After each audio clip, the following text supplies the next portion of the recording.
Shabbat Tov, everyone. Welcome to video number 89 in our Tillis Tell Stories for Saturday Night group.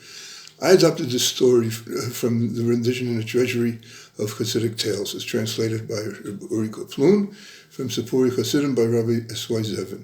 I titled it, Speak Up. With 3 daughters to marry off and not one wretched kopeck in the cottage with which to begin to put together dowries and weddings, the wife of Reb Mordechai of Pinchov nagged him incessantly to describe their woeful situation to his Rebbe, the Seer of Lublin. Is our Rebbe called the Seer for nothing? His vision is inspired, and he sees which is hidden.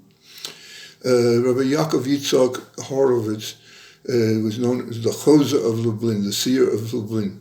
He was the successor to Rabbi Elimelech of Lezhinsk as the leader of the spread of Hasidus in Poland. Time after time, Reb Mordechai agreed. He would travel to Lublin, but never once did he mention his troubles to the Rebbe.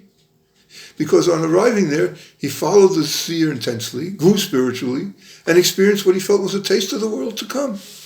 In the process, the problem of his daughters would slip his mind completely. Fed up and frustrated, his wife decided to say nothing more. Instead, being a practical woman, she decided to make the journey to Lublin herself, in a separate wagon, immediately after her husband left home. When Reb Mordechai arrived in Lublin, he was confronted by the fact of his wife's presence. There was no way out.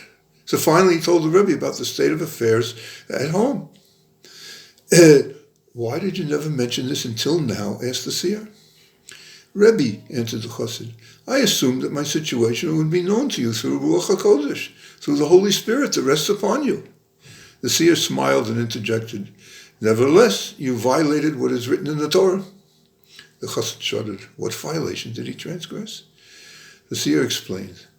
In the case of plagues of the soul, the Torah says in Tazria, this week's portion, Tazria chapter 13, verses 2 and 3, and a number of times after that, in the case of plagues of the soul, the Torah says, a man in the skin of whose flesh there shall be a plague of tzara'at shall be brought to Aaron a Kohen. And the Kohen shall see the plague. That is to say, as soon as the ailing man is brought before him, the Kohen will discern the malady himself without being told. But in the case of plagues that affect houses, however, the Torah teaches us otherwise. In the New Week's portion, Mitzorah, in chapter 14, verse 35. And he who owns the house shall come and tell the Kohen, saying, something like a plague seems to be in the house. From this we can see that with plagues affecting houses, that is the needs of a household, one is obliged to come to the Kohen and speak up and tell him the details of them. There's an extended version of this story, including the eventual dowry for the first daughter, that I reported in my email story number 468, and will eventually record as an audio story for this group, God willing.